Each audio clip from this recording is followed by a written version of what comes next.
Hello. आज हम भारतीय संविधान के अनुच्छेद 19 से लेकर के 22 तक पढ़ने वाले हैं। तो पहले अनुच्छेद 19 ए।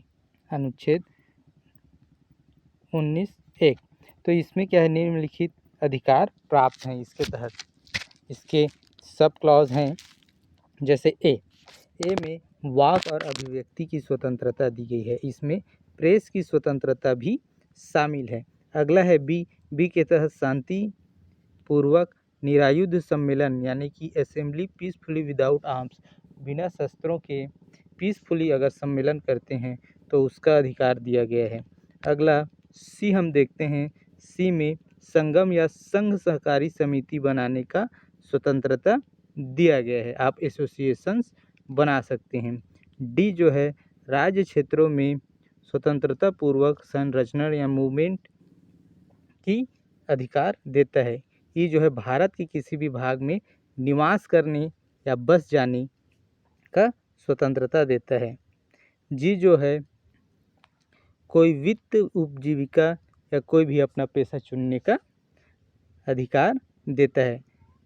एफ जो है 19(1) एफ को जो है 44वें संविधान संशोधन के तहत हटा दिया गया था। ये संपत्ति के अधिकार को मौलिक अधिकार बनाता था। अगला हम देखते हैं, इसमें कुछ प्रतिबंध दिए गए हैं, उचित प्रतिबंध रीजनेबल रिस्ट्रिक्शन, जो कि अनुच्छेद 19(2) से अनुच्छेद 19(6) तक बताया गया है। उसको हम आगे पढ़ेंगे। पहले हम इसमें कुछ प्रमुख न्यायिक निर्णय देख लेते हैं। जैसे पहला, Romesh Thapar versus state of Madras. इसमें जो है, वाक और अभिव्यक्ति की स्वतंत्रता को लोकतंत्र के लिए अनिवार्य बताया गया है। अगला है Bennett Coleman versus union of India 1973 में कोर्ट ने स्पष्ट किया कि प्रेस की स्वतंत्रता अनुच्छेद 19(1) का हिस्सा है। इसमें प्रेस की स्वतंत्रता जो हमने देखा अनुच्छेद 19(1) में होता है, उसको प्रेस की स्वतंत्रता को भी इसमें शामिल बताया। अगला है Maneka Gandhi versus union of India. Court ने कहा कि बोलने की आज़ादी भौतिक सीमाओं में नहीं बांधी जा सकती, विदेशों में भी नागरिक के साथ यह रहती है। अगला Bijoy Emmanuel versus state of Kerala में चुप रहने के अधिकार को भी 19(1) के तहत बताया गया। अब इसके कुछ महत्वपूर्ण संशोधन देखते हैं। जैसे कि पहले संशोधन में क्या हुआ, पब्लिक ऑर्डर, विदेशी राज्यों के साथ मैत्रीपूर्ण संबंध के तहत नए प्रतिबंध जोड़े गए। इसी प्रतिबंध को हम आगे पढ़ेंगे। अगला है 44वें संविधान संशोधन के तहत जो हमने पढ़ा, राइट टू प्रॉपर्टी को हटाया गया। 97वें संविधान संशोधन के तहत 19(1) में सहकारी समितियों का शब्द जोड़ा गया। अगला हम देखते हैं 19 का, यहाँ से 19(2) जो रीजनेबल रिस्ट्रिक्शंस दिए गए हैं उनके बारे में पढ़ते हैं। तो पढ़ने से क्या पता चलता है, खंड 1 जो हमने ऊपर पढ़ा के उपखंड का कि कोई बात उक्त, यहाँ पे जो है वाक एवं अभिव्यक्ति पर प्रतिबंध लगाएगा। किन किन बातों पे प्रतिबंध लगाएगा देखते हैं। प्रदत्त अधिकारों के प्रयोग पर भारत की प्रभुता, अखंडता, राज्य की सुरक्षा, विदेशी राज्यों के साथ मैत्रीपूर्ण संबंधों, लोक व्यवस्था, शिष्टाचार या सदाचार के हितों में न्यायालय अथवा न्यायालय अवमानना, मानहानि या आपराधिक उद्दीपन के संबंध में युक्तियुक्त निर्बंधन लगाने वाली किसी विद्यमान विधि के प्रवर्तन पर प्रभाव नहीं डालेगी या वैसी विधि बनाने से राज्य को निवारित नहीं करेगी। मतलब किसके किसके तहत प्रतिबंध लगाया जा रहा है, देखो, राज्य की प्रभुता और अखंडता, दूसरा राज्य की सुरक्षा, तीसरा विदेशी राज्यों के साथ मैत्रीपूर्ण संबंध, चौथा क्या है, लोक व्यवस्था, पांचवा शिष्टाचार एवं सदाचार के हित, छठवां न्यायालय की अवमानना, है ना। इन सभी के तहत रीजनेबल रिस्ट्रिक्शंस वाक और अभिव्यक्ति पर लगाया जा सकता है। यह बताया गया है हमारा 19(2). अब 19(3) पे देखते हैं। सम्मेलन की स्वतंत्रता पर जो है प्रतिबंध लगाते हैं। इसके तहत क्या है, उक्त खंड के उपखंड ख कि कोई बात उक्त उपखंड द्वारा प्रदत्त अधिकार के प्रयोग पर भारत की प्रभुता, अखंडता, लोक व्यवस्था के हितों, है ना, किसमें किसमें प्रभुता और अखंडता भारत का और लोक व्यवस्था को देखते हुए सम्मेलन में की स्वतंत्रता पर प्रतिबंध लगाया जा सकता है, ये बताने का प्रयास किया गया है ना। अगला जो है 1904 में संघ बनाने की स्वतंत्रता पर प्रतिबंध के बारे में बात किया गया है। उसमें देखिए क्या और है ना, किसके तहत प्रतिबंध लगाया जा सकता है, भारत की प्रभुता, अखंडता या लोक व्यवस्था या सदाचार के हितों में युक्तियुक्त निर्बंधन लगाया जा सकता है, इसके बारे में बात करते हैं। अगला है 1905 संचरण या निवास, है ना, मूवमेंट और रेजिडेंस पर प्रतिबंध लगाएगा।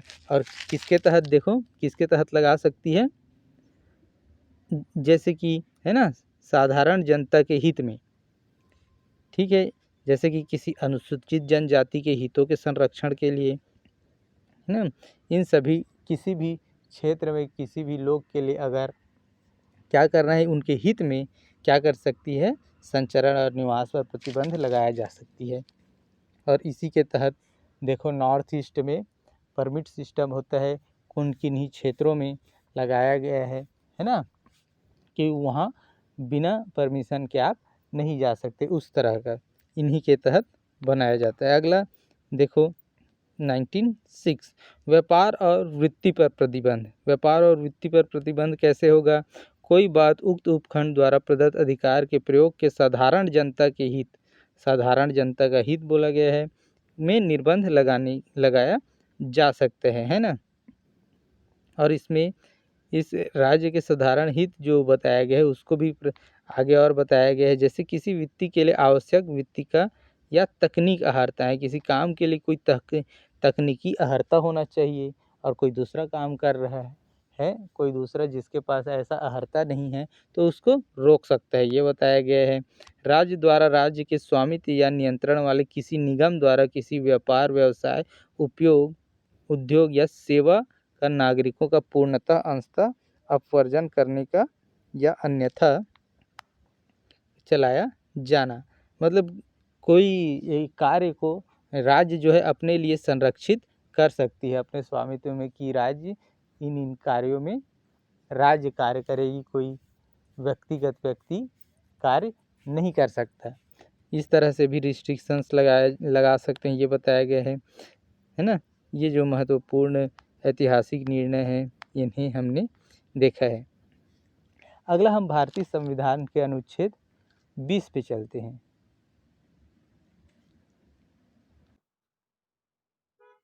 अनुच्छेद 20 को हम देखें तो ये नागरिकों और गैर दोनों को मनमानी और अत्यधिक सजा के खिलाफ 3 महत्वपूर्ण सुरक्षा प्रदान करता है। कौन कौन से 3 महत्वपूर्ण सुरक्षा है इसको हम देखेंगे।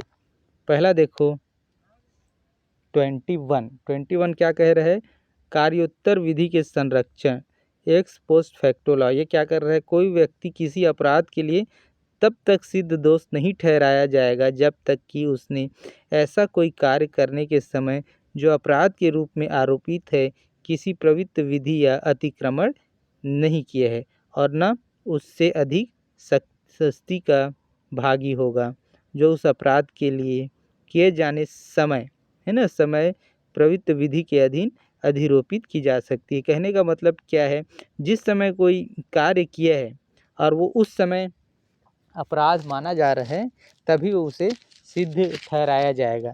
उसके बाद में अगर वो होता है ना, उस समय कार्य तो हो गया, उस समय उसके लिए कोई प्रावधान नहीं है तो उसके लिए उसको दोषी नहीं ठहराया जाएगा और उस समय जो पेनाल्टी है उससे ज़्यादा सज़ा भी नहीं दिया जाएगा, यह बोला गया है। अगला हम दोहरे दंड से मुक्ति। दोहरे दंड से मुक्ति कैसे, अनुच्छेद 22 में बताया गया है ना, किसी व्यक्ति को एक ही अपराध के लिए एक बार से अधिक अभियोजित या दंडित नहीं किया जाएगा, यह भी बताया गया है। कोई व्यक्ति है उसने कोई एक अपराध किया है तो उसे एक अपराध के लिए बार बार एक से अधिक बार सज़ा नहीं दिया जा सकता, ये भी बताया गया है। अगला है 23 जो है आत्म अभिशंसन के विरुद्ध अधिकार, सेल्फ इंक्रिमिनेशन, है ना। तो किसी अपराध के लिए अभियुक्त किसी व्यक्ति को स्वयं अपने विरुद्ध साक्षी होने के लिए बाध्य नहीं किया जा सकता, ये भी बोला गया है ना। अपने ही विरुद्ध साक्षी होने के लिए बाध्य नहीं किया जा सकता, लेकिन इसमें रिस्ट्रिक्शन है, जैसे कि क्या, अपना फिंगरप्रिंट्स, है ना, और अपने क्या थंब प्रिंट्स, ये सब देना पड़ेगा। डीएनए आगे का जांच होता है तो अपना डीएनए भी देना पड़ेगा। इस तरह के रिस्ट्रिक्शंस इसमें हैं, आगे है उससे हम देखेंगे। और इससे जुड़े कुछ महत्वपूर्ण न्यायिक मामले हैं, उनको देख लेते हैं। जैसे कि मकबूल हुसैन बनाम मुंबई राज्य, इसमें क्या बोला गया है, दोहरे दंड का नियम केवल कोर्ट या न्यायिक अधिकरण की कार्यवाही पर लागू होता है, विभागीय जांच पर नहीं। ये जो दोहरे दंड जो हमने देखा था वो जो है सिर्फ न्यायिक अधिकरण के लिए है, विभागीय जांच के लिए नहीं है, ये इसमें क्लियर किया गया। और सेल्वी बनाम कर्नाटक राज्य में बोला गया कि नार्को टेस्ट, पॉलीग्राफ और ब्रेन मैपिंग को अनुच्छेद 23 का उल्लंघन माना गया यदि वे आरोपी के सहमति के बिना हों। 23 क्या बोलता है कि अपने ही खिलाफ क्या है, साक्षी होने के लिए बाध्य नहीं किया जा सकता, है ना। तो अब जो ये नार्को टेस्ट वगैरह होता है, इसमें एक नशीली पदार्थ इंजेक्ट किया जाता है शरीर में, तो जिससे क्या होता है वो बेसुध होकर के बताता है। और पॉलीग्राफ, ब्रेन मैपिंग, तो इन सब करने से पहले क्या है, सहमति लेना होता है, किससे, उस व्यक्ति से। अगर ये बिना सहमति के किया गया है तो यह उल्लंघन है, ये भी बताया गया है। अगला है नंदनी संपत्ति बनाम पीएल दानी, इसमें क्या कहा गया, कोर्ट ने कहा कि चुप रहने का अधिकार पुलिस पूछताछ के दौरान भी उपलब्ध रहेगा, है ना। नंदनी सतपति बनाम पीएल दानी के केस में यह बताया गया। अब इसमें देखो कुछ लिमिटेशंस दिए गए हैं, उसको हम देखते हैं, है ना। एक्स पोस्ट फैक्टो लॉ में क्या एक्सेप्शंस और लिमिटेशन दिए गए हैं, जैसे कि केवल आपराधिक कानूनों पर लागू होता है ना। यह जो नियम है केवल आपराधिक कानूनों में लागू होता है, सिविल, दीवानी या कर कानून पर नहीं लगता है ना। सरकार पुराने समय से टैक्स लगा सकती है, ये बोला गया है। और ड्यूल जो पार्टी जो हमने देखा था, यदि किसी को केवल विभागीय जांच में सज़ा मिली है तो उसे कोर्ट में दोबारा सज़ा दी जा सकती है, ये भी बताया गया है। अगला है सेल्फ इंक्रिमिनेशन, आरोपी को अपने फिंगरप्रिंट, हस्ताक्षर, खून के नमूने देने के लिए बाध्य किया जा सकता है और इसे 23 का उल्लंघन नहीं माना जाएगा, ये भी बताया गया। और इसमें पूर्ण संशोधन है उसको हम देखते हैं, जैसे कि 44वें संविधान संशोधन के तहत कहा गया कि अनुच्छेद 20 और 21 को राष्ट्रपति द्वारा राष्ट्रीय आपातकाल, है ना, आर्टिकल 352 के तहत जो राष्ट्रीय आपातकाल लगती है उसके दौरान भी निलंबित नहीं किया जाएगा। आर्टिकल 20 और 21 को ये बताया गया है। आर्टिकल 21 हम आगे देखेंगे, ठीक है।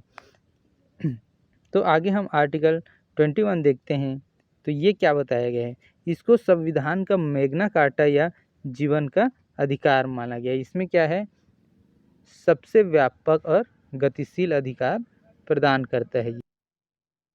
देखिए इसमें बोला गया है आर्टिकल 21 में किसी व्यक्ति को उसके प्राण या दैहिक स्वतंत्रता से विधि द्वारा स्थापित प्रक्रिया के अनुसार ही वंचित किया जाएगा, अन्यथा नहीं।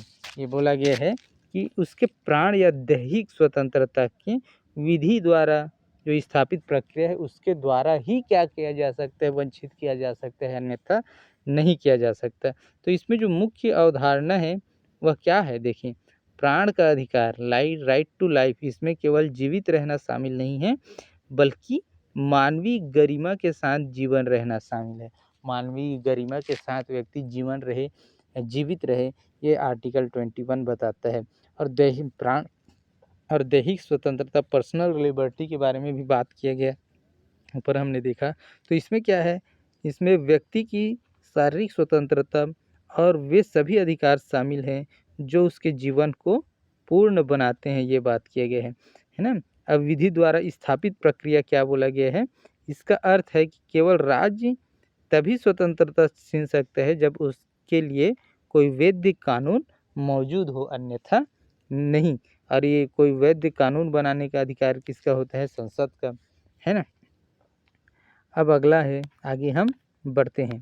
तो इसके तहत जो मुख्य न्यायिक जजमेंट्स हुए हैं उसको हम देखते हैं, जैसे कि एक गोपालन वर्सेस मद्रास राज्य। इसके तहत क्या बोला गया, कोर्ट ने अनुच्छेद 21 की संकीर्ण व्याख्या की और कहा कि यह केवल कार्यकारी कार्यवाही एग्जीक्यूटिव एक्शन के विरुद्ध संरक्षण देता है ना। अगला हम देखते हैं, मेनका गांधी बनाम भारत संघ। इस ऐतिहासिक फैसला में कोर्ट ने कहा कि प्रक्रिया उचित, न्यायपूर्ण और तर्क संगत होना चाहिए। जो भी प्रक्रिया था, विधि द्वारा स्थापित प्रक्रिया, जिसके तहत क्या होगा, इसके पर्सनल लिबर्टी और राइट टू लाइफ से अगर वंचित किया जाता है तो ये प्रक्रिया जो है कैसा होगा, फेयर होना चाहिए, जस्ट होना चाहिए और रीजनेबल भी होना चाहिए, है ना, तभी मान्य होगा। और इसी में ड्यू प्रोसेस ऑफ लॉ का सिद्धांत बना। अब अगला हम देखते हैं के पुट्टास्वामी बनाम भारत संघ। इसमें 9 जजों की बेंच थी, जिसमें राइट टू प्राइवेसी को अनुच्छेद 21 के तहत मौलिक अधिकार घोषित किया गया। जो राइट टू प्राइवेसी है वो भी आपका मौलिक अधिकार है। किसके तहत इसे बताया गया, तो के एस पुट्टास्वामी बनाम भारत संघ के द्वारा। अगला हम आगे बढ़ते हैं, ओल्गा टेनिस बनाम बॉम्बे नगर निगम, है ना। इसके तहत आजीविका का अधिकार, राइट टू लाइवलीहुड को जीवन के अधिकार का हिस्सा माना। अगला हम देखते हैं, इसके तहत शामिल अन्य अधिकार जैसे कि इसमें स्वच्छ पर्यावरण का अधिकार भी जोड़ा गया है। और अब जो है आर्टिकल 21A के तहत जो है शिक्षा का अधिकार जोड़ा गया है, त्वरित सुनवाई का अधिकार जोड़ा गया है, मुफ्त कानूनी सहायता का अधिकार इसमें जोड़ा गया है। ठीक है, ये जो है आर्टिकल 21 से जुड़े हुए कुछ अधिकार हैं। विदेश यात्रा का अधिकार, ठीक है, विदेश यात्रा का अधिकार है, हथकड़ी लगाने के विरुद्ध अधिकार है, सोने का अधिकार है, राइट टू स्लीप। अगला है गरिमा के साथ मृत्यु का अधिकार, ये भी याद रखिएगा, ठीक है। तो इसमें कुछ अमेंडमेंट्स हैं और अपवाद हैं, उनको हम देखते हैं। जैसे कि 86वें संविधान संशोधन के तहत अनुच्छेद 21A जोड़ा गया, जो 6 साल से 14 वर्ष के बच्चों के लिए शिक्षा को मौलिक अधिकार बनाता है। और अगला जो है संविधान संशोधन हम देखते हैं, इससे यह सुनिश्चित किया गया कि अनुच्छेद 20 और 21 जो है आपात के काल के दौरान भी बना रहे। अगले इसमें जो अपवाद हम देखते हैं, विधि द्वारा स्थापित प्रक्रिया का पालन किया जाता है ना। यदि विधि द्वारा स्थापित जो प्रक्रिया है उसका पालन किया गया, जैसे कि मौत की सजा है ना किया जाता है, तो जीवन का अधिकार छीना जा सकता है, ठीक है। जैसे कि मौत की सजा हो गई, सुना रहे हैं, तो उस केस में विधि द्वारा स्थापित प्रक्रिया है, जुडिशियरी है, कोई गलत काम किया गया है, मौत की सजा मिली उसे, तो उसका जीवन छीना जा सकता है। यही क्या है, विधि द्वारा स्थापित प्रक्रिया है। अगला हम अनुच्छेद 22 पढ़ते हैं। अनुच्छेद 22 क्या प्रदान करता है, ये जो है गिरफ्तारी और निरोध से संरक्षण देता है। जैसे कि अनुच्छेद 22 जो है उन व्यक्तियों को सुरक्षा प्रदान करता है जिन्हें गिरफ्तार किया गया है। और क्या क्या सुरक्षा प्रदान करता है हम देखेंगे, है ना। ये अनुच्छेद 2 प्रकार की हिरासत की बात करता है। 2 प्रकार का हिरासत की बात करेगा। पहला जो है दंडात्मक निरोध, प्यूनिटिव डिटेंशन। अगला है निवारक डिटेंशन, प्रिवेंटिव डिटेंशन, है ना। तो मूल पाठ क्या कहता है, पहला देखते हैं हम आर्टिकल 21(1), है ना। गिरफ्तारी के आधार जानने का अधिकार। किसी व्यक्ति को जो गिरफ्तार किया गया है, ऐसे गिरफ्तारी के कारण यथाशीघ्र अवगत कराए बिना हिरासत में नहीं रखा जाएगा, न ही उसे अपनी पसंद के कानूनी व्यवसायी से परामर्श करने के बचाव करने के अधिकार से वंचित किया जाएगा। कहने का मतलब ये है ना, कि उसे यथाशीघ्र अवगत कराना होगा उसका गिरफ्तारी का कारण, और बिना गिरफ्तारी का कारण अवगत कराए उसे हिरासत में नहीं लिया जाएगा, और न ही उसे अपने पसंद के कानूनी व्यवसायी से परामर्श लेने से रोका जाएगा। ठीक है। अगला है आर्टिकल 22(2). ये क्या बताता है, 24 घंटे के भीतर मजिस्ट्रेट के समक्ष पेशी का आपके अधिकार को बताता है ना। प्रत्येक व्यक्ति जिसे गिरफ्तार किया गया है और हिरासत में रखा गया है, गिरफ्तारी के स्थान से मजिस्ट्रेट की अदालत तक यात्रा के लिए आवश्यक समय को छोड़कर, जो आने जाने में समय लग रहा है उसे छोड़कर, है ना, ऐसे गिरफ्तारी के 24 घंटे की अवधि के भीतर निकटतम मजिस्ट्रेट के समक्ष पेश किया जाएगा। अब हो सकता है कि आने जाने में 2 दिन का समय लग गया, तो और उसको छोड़ दे, तो उसका जो 24 घंटा है जो बच रहा है, उन 24 घंटे में आपको मजिस्ट्रेट के समक्ष पेशी का अधिकार होगा। अगला हम देखते हैं, ये आर्टिकल 22(3) के तहत कुछ अपवाद दिए गए हैं, है ना। जैसे ऊपर दिए गए खंड 1 और खंड 2 के अधिकार निम्नलिखित पर लागू नहीं होंगे। किन पर लागू नहीं होंगे, जैसे कि का जो उस समय शत्रु अन्य देशी हैं, है ना, जो शत्रु देशी हैं उन पर लागू नहीं होंगे। जो व्यक्ति है शत्रु देश से आए हैं, जो उस समय, है ना, हमारे लिए शत्रु देश के रूप में घोषित किया गया है, वहाँ से अगर कोई आए है, उसे गिरफ्तार किया गया है, हिरासत में लिया गया है, तो उसके लिए यह लागू नहीं होगा। और खा जिसे प्रिवेंटिव डिटेंशन के तहत गिरफ्तार किया गया है, उसे भी ये अधिकार नहीं होगा। तो ये जो प्रिवेंटिव डिटेंशन के बारे में आर्टिकल 22(4) से लेकर के 22(7) तक बताया गया है। डिटेंशन के बारे में क्या बताया गया है, हम देखते हैं। से 22(4) में कहा गया है, किसी व्यक्ति को 3 महीने से अधिक समय तक हिरासत में नहीं रखा जाएगा, जब तक कि एक सलाहकार बोर्ड द्वारा इसकी पुष्टि नहीं की जाती, है ना। जब तक कोई सलाहकार बोर्ड ये पुष्टि नहीं कर देता कि 3 महीने से ज़्यादा किसी का हिरासत में रखना प्रिवेंटिव डिटेंशन के तहत सही है, तब तक कि 3 महीने से ज़्यादा किसी को भी प्रिवेंटिव डिटेंशन के तहत नहीं रखा जाएगा, ये बताया गया है। अगला हम देखते हैं 22(5) के तहत निवारक निरोध में रखे गए व्यक्ति को जल्द से जल्द गिरफ्तारी का आधार बताया जाएगा, है ना। और जिनको भी, है ना, प्रिवेंटिव डिटेंशन के तहत अगर गिरफ्तार किया जाता है, हिरासत में लिया जाता है, तो उनका क्या है, आधार बताना पड़ेगा, है ना, और उसे प्रतिनिधित्व करने का मौका भी दिया जाएगा। और 22(6) क्या बोल रहे हैं, राज्य उन तथ्यों को उजागर करने से इनकार कर सकते हैं, है ना, कौन से तथ्य, जिन्हें जनहित के विरुद्ध मानता है ना। ये सभी अपवाद है ना, आर्टिकल 22 के तहत। तो ये राज्य जो है क्या है, उन तथ्यों को उजागर करने से इनकार कर सकते हैं जिनके तहत उनको लगता है कि जनहित में के विरुद्ध है। अब जो है 22(7), इसमें जो क्या बोला जा रहा है, संसद कानून द्वारा यह तय कर सकती है कि किन परिस्थितियों में सलाहकार बोर्ड की राय के बिना 3 महीने से अधिक हिरासत में रखा जाए। अब ये 22(7) के तहत यह और अधिकार दे दिया गया कि किन परिस्थितियों में बिना सलाहकार बोर्ड के द्वारा 3 महीने से अधिक समय तक हिरासत में रखा जाए। ये भी अधिकार जो है किसे राज्य को दे दिया गया है।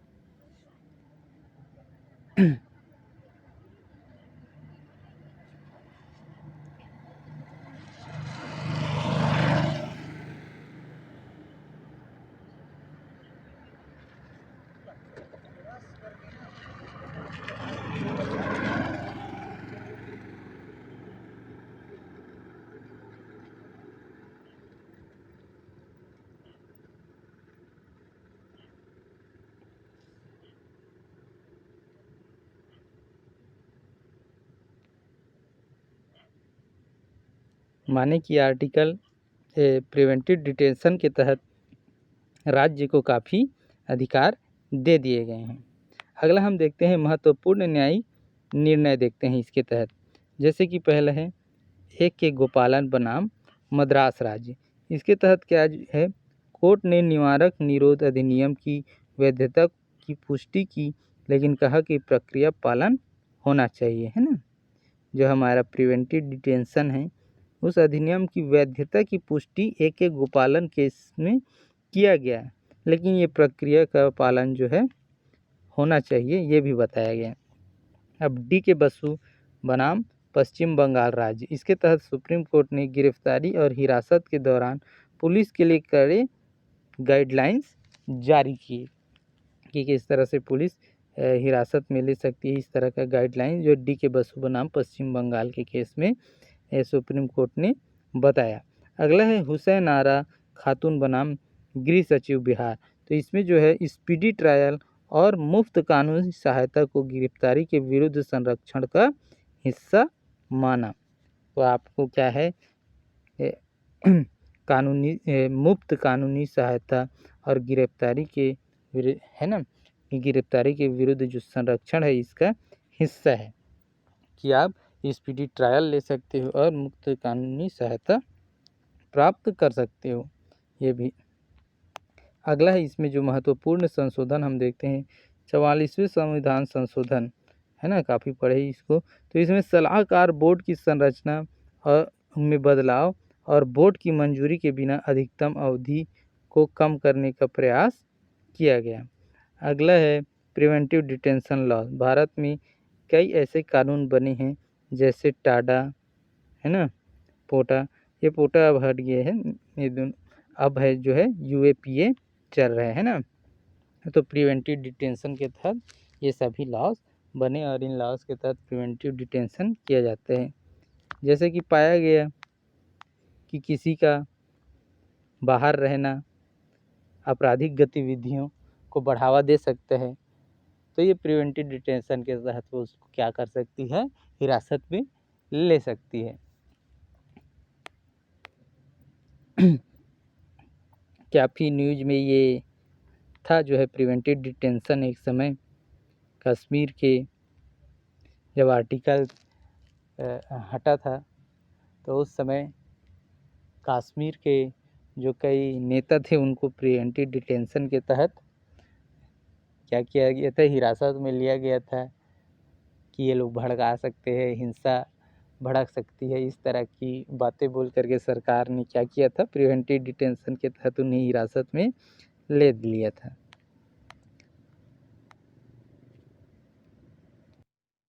और इसी के तहत हम देखते हैं कि जो प्रिवेंटिव डिटेंशन है इसे जो है भारतीय संविधान का एक नेसेसरी इविल बताया गया है। इसका कार्य क्या होता है, अक्सर आतंकी गतिविधियों या देश विरोधी ताकतों का रोकने के लिए इस्तेमाल किया जाता है, यह बताया गया है। तो इस तरह से हमने आज आर्टिकल 19 से 22 तक को पढ़ा। आगे के हम आर्टिकल्स को आने वाले वीडियो में पढ़ेंगे। धन्यवाद।